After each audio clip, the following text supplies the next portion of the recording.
So 360 cameras have many uses, and most 360 cameras like the GoPro Fusion or the Insta360 One X class themselves as 360 action cameras. You know, if you wanted to view it in a proper 360, you'd need something like these, put them on, and then you look around and basically you can see everything that was recorded at the time. I want to insert this 360 and reframe it so that it gives me a normal kind of like, 16:9 view. So going down to the product itself, it feels nice. It does feel plasticky. It is made of plastic. The coating on there as well is pretty slippy. It doesn't offer any real grip. If you've got cold hands, it'll just slide through your hands. The buttons on the front, they're okay. They seem quite positive when you press them. That's okay. The screen, the little display on the front there is quite easy to read. The information it gives out is just what you need. Down the bottom there, you've got your one micro SD slot. Make sure that the micro SD card that you use is V30 type. The battery life in here, it is a little battery, much the same size as like a GoPro sort of thing. If you were to just kind of like record non-stop for an hour, the battery would kind of run out.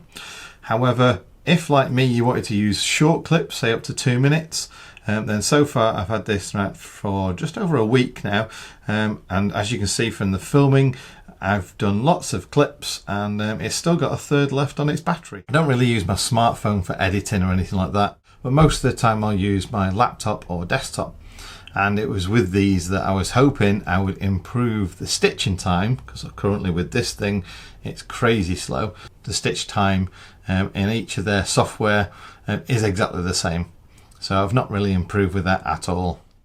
Like I say, the cameras themselves do offer an element of control. You can essentially use it without an app or without being connected to anything, by going into the menus on the front there, changing the options. It's just as easy as it is on the Fusion. Boot up time of both of these on one touch is exactly the same, around about 3 seconds. Okay, so coming up now is a 2-minute montage of all the clips I've taken. And for references as well, I've put in there some footage from this. It's a Panasonic Lumix TZ100, a pretty top of the range point and shoot camera. I've also included the iPhone, because obviously 360 cameras do see things slightly different.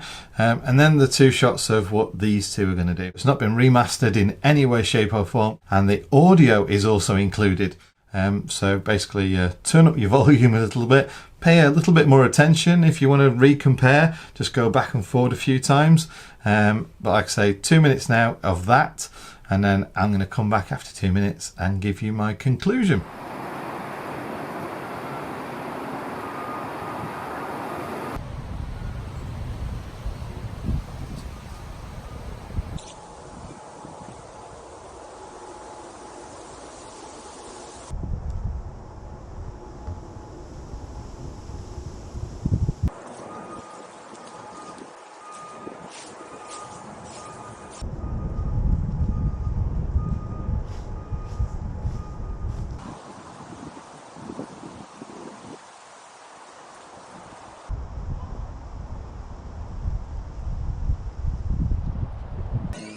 We've got posh ham and eggs, honey and thyme glazed ham hocks served with free range eggs and chocolate cooked chips.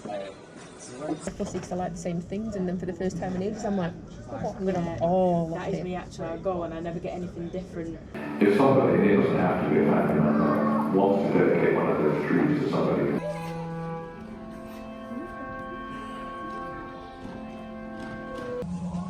France, March 31st, 1917. Dear Miss Chiswick, I regret deeply to have to inform you that Private William James Martin was killed on the afternoon of Tuesday, March 27th.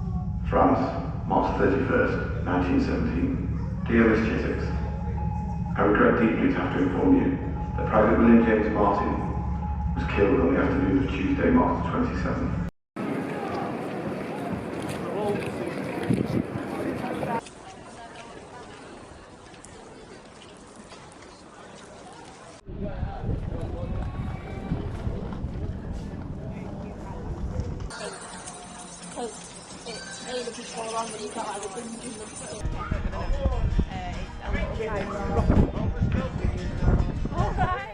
So the first thing that I found by looking at it is the colours of the Fusion. They're quite terrible actually. Never really noticed that before, but now when you can compare everything together, I think this produced almost the colours I could see with my eyes. The iPhone got it pretty close too, but as you can see there's a certain disparity between the two. The One X produced, how could you say, more of a dulled down version of the colours, but they were still pretty good, and with a bit of colour correction in the software that I edit with, I can kind of like get that to be real life. This was just way over the top. Talk about the lighting as well, specifically in low light as well. Obviously you've got some low light shots from the point and shoot camera and the iPhone. Point and shoot camera obviously came out quite well with its 1-inch sensor. The iPhone came out pretty much okay. You could see some noise, you know, in the background in the low light situations. Again, the Fusion, because it's trying to overcompensate for everything, yes, you could see more, you know, there was more light in its reproduction, but there was so much noise in there, so much grain in there, and all sorts of, you know, artifacts, color artifacts where there shouldn't be any little pixels and things like that. That again, I have to give it to the One X on that one. I think overall this produced the most reliable kind of reproduction, again with a color that you could possibly get a bit more tweaking on there with software, but it was a very close match to the iPhone, so yeah, quite happy with that one.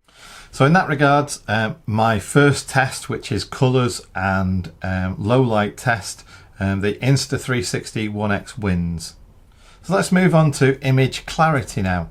The ability to be able to capture everything is one thing. The ability then to be able to kind of like change the field of vision, the perspective on there, and zoom in, if you like, a little bit to get closer to the action, if you like, means that as you get closer, you still want that clarity, or you want as much detail as possible. I was a little bit shocked on how fuzzy this one gets in comparison to this one.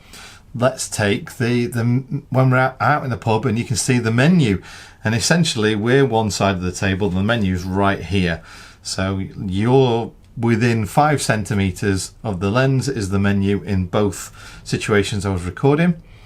And I think you'll agree on this one, that one gave a really fuzzy kind of like text, not really that clear at all. However, the Insta360 One X, again, totally hands down beat the competition on that one. I think in that low light test in the pub, the clarity still came out and you could still very, very easily read the text. Same again if you look at the footage outside of the Imperial War Museum, and you can see the poppy wave. I think even there, although this boosted the colours and it was outdoor and GoPros love outdoor, I think this one you still got a little bit more clarity. So as far as image clarity, the Insta360 One X is the winner again on that one. Now another part about recording video is to record as stable video as possible, and I'm not talking about cinematic and getting it all like super smooth with the gimbal and all that kind of stuff. What I'm talking about is the way that your eyes see. These both have stabilization built in, or rather the software is capable of understanding the movements of these devices at the time, and then as it renders the sphere into a video that you can edit, it stabilizes them. They both actually offer the same amount of stabilization. The videos that you've seen now were both basically produced with the stabilization option enabled, so I'm pretty much calling that one a draw. I know you can see bob as I'm walking up and down, you can see bobbing up and down and things like that.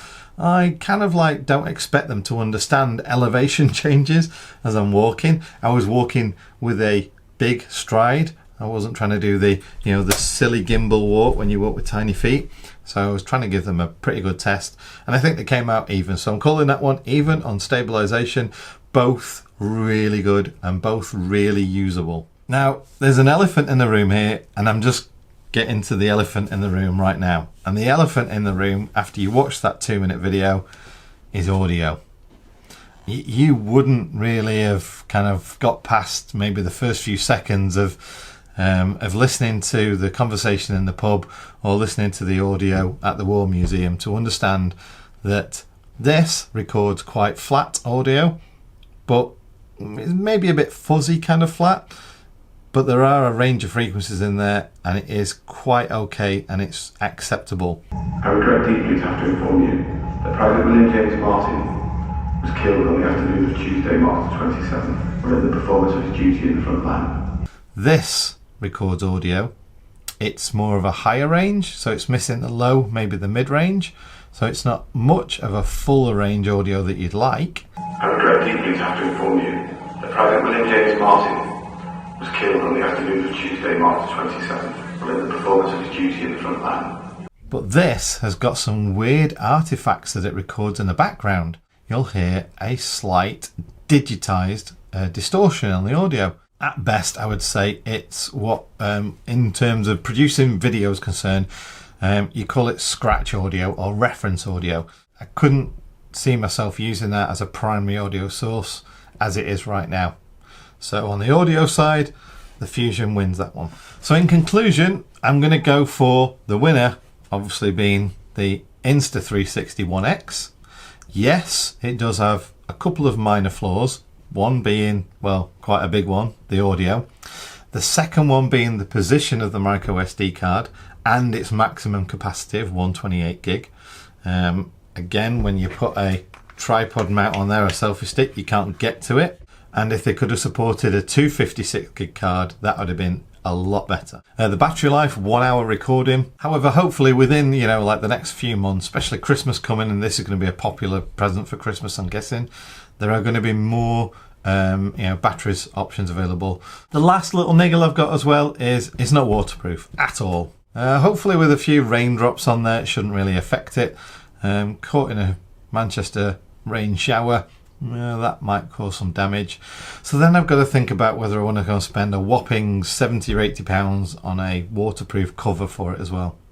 So thanks very much for watching today. If you've got any comments about, oh John, if you just change that setting there, that'd help, or oh John, how do I change that setting? How do I do this? What accessories do you recommend?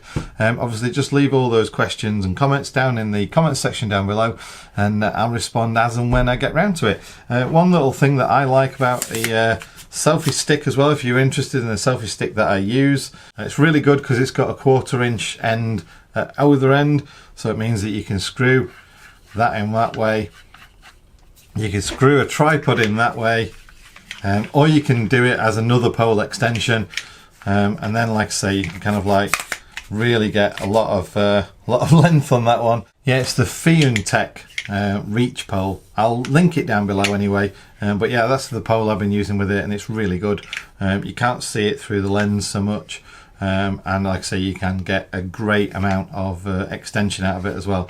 So yeah, links to that down below, along with the links to everything else, all the cameras that I've used and everything like that. Links to those products in the video description down below. Don't forget, give it a thumbs up if you liked it, share it with anyone that might be interested, subscribe if you're not already, and I'll catch you on the next video. See you later, bye.